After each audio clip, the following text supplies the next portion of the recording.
Hi guys, welcome to the new video. मेरा नाम है हनी और आप देख रहे हैं हनी स्पार्क। मेरा काम है आप लोगों तक डेटा इंजीनियरिंग से जुड़ी छोटी से छोटी चीज जो अभी तक मैंने अपने 5 साल के करियर में सीखी है, लेमन टर्म्स में आसान से आसान शब्दों में आप तक पहुंचाना, ताकि अगर आप भी इस फील्ड में स्विच करने का सोच रहे हो तो आप क्विकली और बहुत ही आसान तरीके से विदाउट गोइंग इन डिटेल और without going in too much depth आप जल्दी से जल्दी अपनी जॉब को सिक्योर कर सको और एक अच्छी अपनी फील्ड में पकड़ बना सको।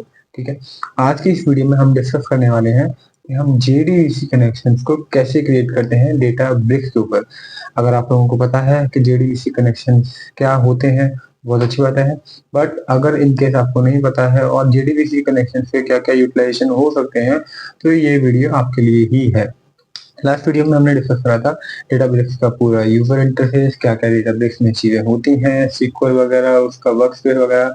अगर वो आपने वीडियो नहीं देखी है तो आप जाके देख लीजिए, आपको प्लेलिस्ट में मिल जाएगी, मैं डिस्क्रिप्शन में भी उसका लिंक डाल दूंगा।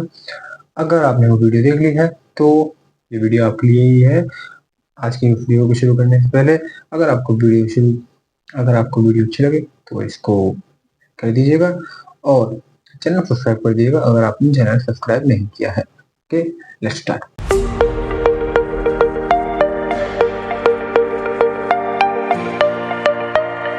ओके, तो अगर मैं बात करता हूँ जेडीबीसी कनेक्शन की, ठीक है, जेडीबीसी तो बेसिकली इसकी फुल फॉर्म क्या होती है?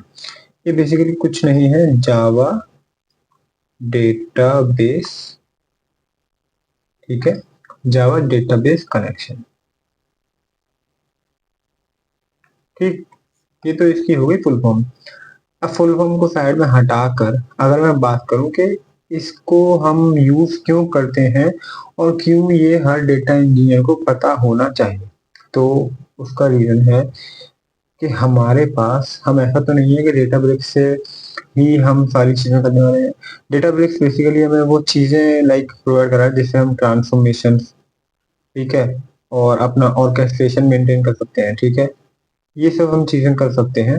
बट कहीं पर सोर्स हमारे पास होता है डेटा का, ठीक है, कहीं सोर्स होगा, कहीं पर हमको सिंक करना होगा डेटा, ठीक है, तो वो हम सारी चीजें कहीं ना कहीं पर लोड करेंगे। डेटाबेस के पास अपना एक स्टोरेज तो होता नहीं है, एक होता है स्टोरेज, जीबीएफएस हम बोलते हैं, but that's a different thing. ठीक है, तो अगर हमारे पास लेट से मैं बात करता हूँ सीक्वल डेटाबेस है, ठीक है, अगर मेरे पास सीक्वल डेटाबेस है और मैं इस सीक्वल डेटाबेस से, यहाँ पर मैं जिस सीक्वल डेटाबेस की बात कर रहा हूँ वो एज़्योर सीक्वल डेटाबेस है, ठीक है, एज़्योर सीक्वल डीबी है।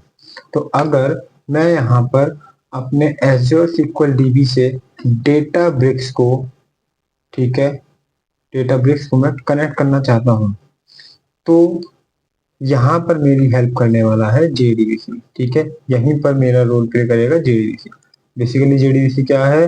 डेटा ब्रिक्स को कनेक्ट करेगा आपका, बेसिकली ये कनेक्टर है किसके लिए? डेटा ब्रिक्स को, ठीक है, सीक्वल से कनेक्ट करने के लिए, ठीक है, सीक्वल से कनेक्ट करेगा। चलते हैं आगे, कैसे बनाते हैं इसको, ठीक है, क्या क्या चीजें आपको चाहिए होती हैं वो सब हम इस वीडियो में डिस्कस करेंगे। हम मूव करते हैं अपने डेटाबेस के ऊपर। यहाँ पर देख पा रहे हैं मैंने एक ऑलरेडी यहाँ पर एक अपनी नोटबुक बना रखी है, ये डेटाबेस का यूजर इंटरफेस है। ठीक है, यहाँ पर मैंने एक ऑलरेडी नोटबुक बना रखी है जिसका नाम है जेडीबीसी कनेक्शन। इस जेडीबीसी कनेक्शन के अंदर मैंने अपनी फर्स्ट कमांड में ही पूरा जेडीबीसी कनेक्शन बना रखा है। तो आपको जेडीबीसी कनेक्शन बनाने के लिए चाहिए क्या होगा? बेसिकली अगर हम बात करें आपको कौन कौन सी चीजें चाहिए होंगी, तो आपको सबसे पहली चीज चाहिए होगी होस्ट नेम। ठीक है, होस्ट नेम क्या होता है? बेसिकली ये सीक्वल सर्वर जो होता है ना आपका, सीक्वल सर्वर, उसका यूआरएल होता है। ठीक, अब ये पता कैसे पड़ेगा आपको कि भाई ये मेरा होस्ट नेम है? तो जो भी आपका डेटाबेस का नाम होता है उसके लास्ट में डॉट विंडो, ठीक है, डॉट नेट करके लिखाओ। अब मैं आपको यहाँ पर दिखाऊं, ठीक है, तो आप यहाँ पर देखें, लेट से हमने यहाँ पर अपने डेटाबेस का नाम हनी स्पार्क कंसिडर करा, ठीक है, तो Honey spark dot database dot Windows dot net.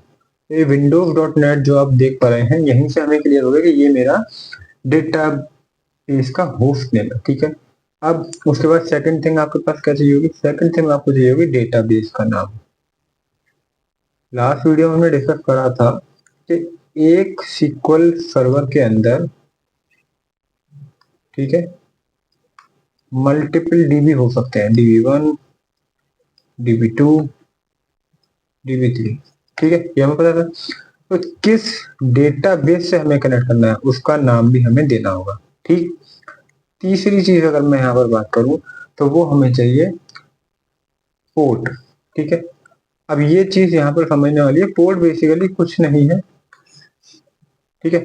Port आपका 1433 कांस्टेंट रहना है अगर आप जेडीबीसी कनेक्शन से एजुअर SQL डेटाबेस को कनेक्ट करें डेटाबेस के अंदर, ठीक है। इसका सिग्निफिकेंस क्या है वो हम आगे वीडियोस में डिस्कस करेंगे। अगर आपको नहीं पता है कि भाई पोर्ट क्यों हम यूज करते हैं तो आप कमेंट करिए, हम इसको अलग से सेपरेटली डिस्कस करेंगे। बट टुडे वीडियो हमारी फुली फोकस रहेगी जेडीबीसी के ऊपर।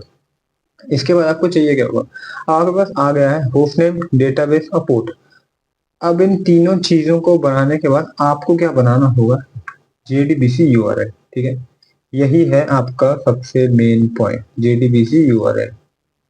JDBC URL आपको बनेगा कैसे, जो आपने सबसे पहले होस्ट नेम लिया था, होस्ट नेम, ठीक है, डेटाबेस नेम, और जो आपने पोर्ट लिया था, ठीक है, उन चीजों की हेल्प से क्या बनेगा आपका JDBC URL, ठीक है। कैसे बनेगा, सिंपल आपका यही फॉर्मेट है, ऐसा नहीं है कि मैंने अलग से बनाया है, ये नहीं, ये माइक्रोसॉफ्ट की डॉक्यूमेंटेशन की साइड से। सिंपल कैसे बनेगा, आपको लिखना है JDBC कॉलन SQL सर्वर, फिर से कॉलन, फिर स्लैश स्लैश। यहाँ पर आप देख रहे होंगे मैं पहला अपना आर्ग्यूमेंट पास कर रहा हूँ, कौन सा, JDBC होस्ट नेम, तो मैं यहाँ पे मेरा होस्ट नेम चला गया।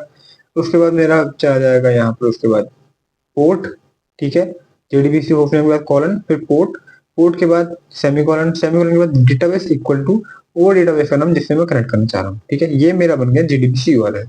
अब इसके बाद मुझे दो और चीजें चाहिए होंगी। अब आपको पता होगा जब भी हम किसी चीज से कनेक्ट करें, लेट्स से अगर आप फेसबुक में अपने अकाउंट को लॉग इन करते हो, ठीक है, आपको दो चीजें चाहिए होती है ना, यूजर और पासवर्ड, ठीक है। सेम चीज आपको यहाँ पर भी चाहिए होगी, ठीक है। आप जब SQL से कनेक्ट कर रहे हो, ठीक है, SQL DB से कनेक्ट कर रहे हो, तो आपको एक यूजर और पासवर्ड चाहिए होगा ना, इसीलिए यहाँ पर हमें भी क्या चाहिए, DB का यूजर नेम और DB का पासवर्ड। इस वीडियो को एंड तक देखते रहिएगा, क्योंकि इस वीडियो में मैं आज जो हम डेटाबेस ये JDBC कनेक्शन बना रहे हैं उसके डिसएडवांटेज भी बताने वाला हूँ। एडवांटेज तो हम गिना ही रहे हैं, डिसएडवांटेज क्या है वो भी मैं बताऊंगा आपको, ठीक है। तो हमारे पास यूजर नेम, लेट्स से हमने DB यूजर क्या बना दिया, हमने हनी, और पासवर्ड बना दिया इसका स्पार्क, ठीक है, फॉर द टाइमिंग। ये आप देख रहे हैं दो सेक्शन मैंने यहाँ पर कमेंट किए हुए हैं। इसमें क्या कर रहा हूँ मैं, यूजर जो मैं निकाल रहा हूँ सीक्रेट्स के थ्रू निकाल रहा हूँ, स्कोप से, ठीक है। आपको याद होगा अगर मैं बात करूं तो हमारे पास DB utils की कमांड होती थी, ठीक है, सीक्रेट्स गेट करने की, DB utils.secrets.get करके होती थी ना। अगर आपने वो वीडियो नहीं देखी है तो आप उसको जाके देखिए, आपको ये क्लियर होगा, ठीक है। अगर मेरे पास स्कोप है और उसके अंदर मेरे पास सीक्रेट्स पड़े हुए हैं, तो वो सीक्रेट मैं यहाँ से स्कोप के अंदर से भी निकाल सकता हूँ DB utils.secret.get की हेल्प से, ठीक। ये एक चीज और है, क्यों, क्योंकि कभी भी आप जब नोटबुक बनाएंगे तो यहाँ पर मैंने हार्ड कोडेड पास कर दिए ना, बट ऐसा तो नहीं है कि हार्ड कोडेड पास कर दिए और हमेशा रहेगी, क्योंकि आप किसी को ये नोटबुक शेयर करते हैं तो आप बेसिकली उसको क्रेडेंशियल प्रोवाइड करा रहे हैं अपने डेटाबेस के लिए, तो जो कि सही नहीं है। इसलिए जनरली ये कॉमन प्रैक्टिस क्या है कि आप उन क्रेडेंशियल्स को या तो कीवर्ड्स में या फिर स्कोप में कहीं पर सेव करके रखें, तो डायरेक्टली यहाँ पर कभी भी यूटिलाइज नहीं करने हैं इनको। यहाँ पर मैंने बस फॉर द टाइमिंग आपके लिए ये मेंशन कर दिए, बट हम हमेशा किससे लेने वाले हैं, कीवर्ड से, यहाँ स्कोप के अंदर से, ठीक है। यहाँ पर मैंने ये ले लिया। उसके बाद हमें क्या करना होगा, थर्ड पार्ट जो है हमारा, जो कि मेजर पार्ट है, थर्ड पार्ट जो है हमारा वो है कनेक्शन प्रॉपर्टीज। ठीक, SQL DB से जब आप डेटाबेस को कनेक्ट करेंगे तो आपने सब दे दिया, अपने JDBC URL बना लिया, ठीक है, ऊपर हमने बना लिया JDBC URL। आपने अपना यूजर भी डिफाइन कर दिया है, आपने उसका पासवर्ड भी डिफाइन कर दिया है, और ये DB पासवर्ड और URL को आप ये देंगे कैसे उसको, ये आपको देना होगा कनेक्शन प्रॉपर्टीज की। सारी डिटेल्स आपकी कहाँ जाएंगी, कनेक्शन प्रॉपर्टीज में। कनेक्शन प्रॉपर्टीज कैसा नहीं, कनेक्शन प्रॉपर्टीज कुछ नहीं है, एक डिक्शनरी होने वाली है जिसमें आपके पास यूजर, पासवर्ड और ड्राइवर, ये तीन चीजें जाएंगी। कौन कौन जाएंगी, यूजर, पासवर्ड, ड्राइवर।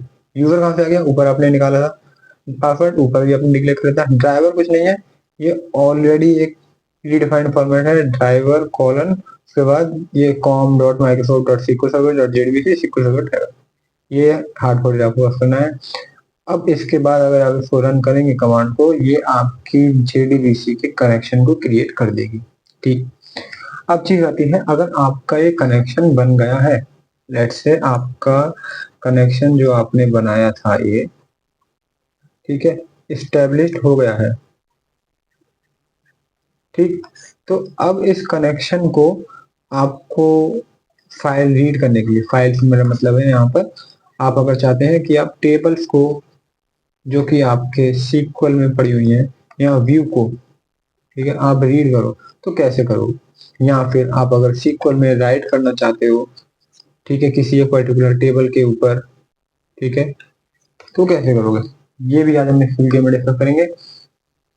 सिंपल है, आपको यहाँ पर ये कमांड यूज करनी है, आपको बेसिकली वो क्वेरी लिखनी है, ठीक है, जो आप SQL सर्वर पर डायरेक्टली क्वेरी करना चाहते हो। लेट्स से मैं यहाँ पर एक टेबल है जिसका नाम है कंट्री, मैं इस कंट्री टेबल को कंप्लीट क्वेरी करना चाहता हूँ, तो मैंने लिखा सेलेक्ट स्टार फ्रॉम कंट्री, उसके बाद मैंने यहाँ पर एलियास दे दिया। ये बात यहाँ पर समझ लेने योग्य है कि अगर आप, लेट्स से यहाँ पर अगर मैं बात करूँ, आपके पास अगर आप SQL में डायरेक्ट क्वेरी कर रहे हैं तो मैंने लिखूंगा सेलेक्ट स्टार फ्रॉम कंट्री, ठीक है। अब यहाँ पर मैंने ये कंप्लीट रन कर दूंगा और ये परफेक्ट रन होगी। बट अगर यही मैं JDBC के थ्रू रन कर रहा हूँ तो मुझे यहाँ पर सेलेक्ट स्टार फ्रॉम कंट्री, ठीक है, अब इस पूरी कंप्लीट क्वेरी को मुझे पैरेंथेसिस में लेना पड़ेगा और उसके बाद उसको एलियास देना होगा। अगर आप एलियास नहीं देंगे तो ये क्वेरी आपकी नहीं चलेगी, ये बात समझ लेने योग्य है। एलियास बहुत जरूरी है आपको JDBC से क्वेरी करने के लिए, ठीक है। मैंने यहाँ पर एलियास दिया, अब उसके बाद मैं क्या करूंगा, सिंपल लिखूंगा, क्योंकि मैं जो भी रिजल्ट ये देगा क्वेरी करने का उसको डेटा फ्रेम में स्टोर करूंगा। मैं क्या करूंगा, मैंने लिखा df equal to spark.read.jdbc, JDBC के बाद यहाँ पर JDBC URL, JDBC URL क्या है हमारा, हमने ऊपर डिक्लेयर कर दिया, ठीक है। टेबल इक्वल टू क्वेरी, तो हमारी जो क्वेरी थी वो टेबल में चली जाएगी। एंड देन कनेक्शन प्रॉपर्टी, जो कनेक्शन प्रॉपर्टी हमने ऊपर बनाई थी वही मेरी कनेक्शन प्रॉपर्टी यहाँ पे आ जाएंगी। जब आप इस कमांड को चलाएंगे तो आपको df डिस्प्ले करने के बाद जो query select star from country result देती है ना SQL में, वही आपको सेम रिजल्ट यहाँ पर भी देगी डेटाबेस के अंदर डिस्प्ले कराने के बाद, ठीक है। आई होप आपको समझ में आया होगा। लास्ट टॉपिक है आज की वीडियो का df.write.jdbc। ये बेसिकली क्या करने वाला है, अगर आपके पास एक डेटा फ्रेम है, ठीक है, और आप चाहते हैं इस डेटा फ्रेम को राइट कराना एक पर्टिकुलर टेबल के अंदर जो कि आपकी SQL में लाई करती है, ठीक है, तो आप कैसे करेंगे, वो भी आप JDBC के थ्रू कर सकते हो। ठीक, कैसे करोगे आप, सिंपल आपको लिखना है डेटा फ्रेम का नाम df.write, ठीक है, क्योंकि आप राइट कराने वाले हो, .jdbc, JDBC के अंदर फिर से वही सारी चीजें पास करोगे, आप JDBC URL पास करा। अब यहाँ पर कॉमा के बाद आप क्या करोगे, वो टेबल का नाम दोगे जिसमें आप वो डेटा राइट कराना चाहते हैं, ठीक है, आपने टेबल का नाम दिया कंट्री, उसके बाद मोड, ठीक है, क्योंकि आप ऐसा तो नहीं है टेबल में ओवरराइड कराना चाहते हो, आप अपेंड कराना चाहते हो, क्या करना चाहते हो, आप अपेंड कराना चाहते हो तो आप अपेंड लिखोगे, यहाँ पर ओवरराइड कराना चाहते हो ओवरराइड, ठीक है। उसके बाद कनेक्शन प्रॉपर्टीज जो हमने पहले लिखी थी। अब यहाँ से बेसिकली हुआ क्या, आपका जो भी डेटा फ्रेम के अंदर कॉलम्स वगैरह में डेटा पड़ा होगा वो आपका कंप्लीट इसके कंट्री के अंदर राइट हो जाएगा, ठीक है। लास्ट इस वीडियो में हमने बोला था कि हम इसके डिसएडवांटेज भी पता करेंगे, ठीक है। तो डिसएडवांटेज बेसिकली जेडीबीसी के हैं क्या? हमने एडवांटेजेस तो हमने देख लिया कि हम डेटा रीड करवा रहे हैं, SQL से सब कुछ करवा रहे हैं। डिसएडवांटेज भी है। डिसएडवांटेजेस क्या है? वो खाली पाइथन वाले के लिए है। पाइथन वाले के लिए डिसएडवांटेज क्या है? डिसएडवांटेज भाई ये है कि आप पाइथन से DML कमांड्स नहीं रन कर सकते, ठीक है। DML से मेरा मतलब है आप डिलीट ऑपरेशन, ठीक है, ये नहीं कर पाओगे, ठीक है। हाँ, आप टेबल राइट कर पाओगे, वो एक डिफरेंट थिंग है, ठीक है। कंप्लीट आप टेबल राइट कर पाओगे, ठीक है। ओवरराइड भी कर पाओगे, ठीक है। ट्रंकेट कर पाओगे, वो डिफरेंट थिंग है। बट लेट से अगर आपके पास एक टेबल है, टेबल 1, ठीक है, और आपको इस टेबल में से एक रिकॉर्ड, एक स्पेसिफिक रिकॉर्ड डिलीट करना है, ठीक है, तो वो आप नहीं कर पाओगे। या फिर अगर आपके पास इंसर्ट स्टेटमेंट आपको रन करना है, वो नहीं कर पाओगे। अब हम अभी तक बात कर रहे थे टेबल्स की और व्यूज की, ठीक है। बट क्या आपके दिमाग में आया हमारे पास एक और चीज होती थी जिसको हम कहते हैं SP, स्टोर प्रोसीजर, ठीक है। अब आपको जानकर ये हैरानी होगी कि स्टोर्ड प्रोसीजर को भी हम रन नहीं कर सकते हैं पाइथन के जेडीबीसी से। तो इसके लिए हम क्या यूज करें कि हमारे पास पाइथन भी ना यूज हो बट SP भी हमारा रन हो जाए। यहाँ पर आपके पास निकल के आती है हमारी सेवियर, जिसका नाम है स्काला। स्काला में हम proper DML command like delete, ठीक है, ड्रॉप, वो सब तो कर ही सकते हैं। उसके अलावा इंसर्ट वगैरह, ठीक है, इंसर्ट हो पाएगा आपका। SP भी रन कर पाएंगे, ठीक है। ये सब चीजें हम कर पाएंगे अगर आपको कनेक्शन बनाना आता है स्काला के अंदर। डेटाबेस में कैसे बनाते हैं जेडीबीसी, बहुत बढ़िया बात। अगर नहीं आता है तो हम इसको नेक्स्ट वीडियो में डिस्कस करेंगे। तब तक के लिए आप इस वीडियो को अच्छी तरह देख लीजिए, जेडीबीसी कनेक्शन बना लीजिए। आप अपना एक SQL DB बना सकते हैं, ठीक है, इंटरनल।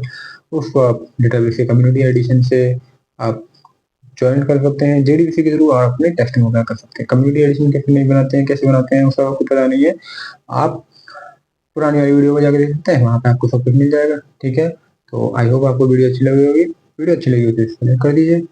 मिलते हैं आपसे नई वीडियो में। Thank you, thanks, bye.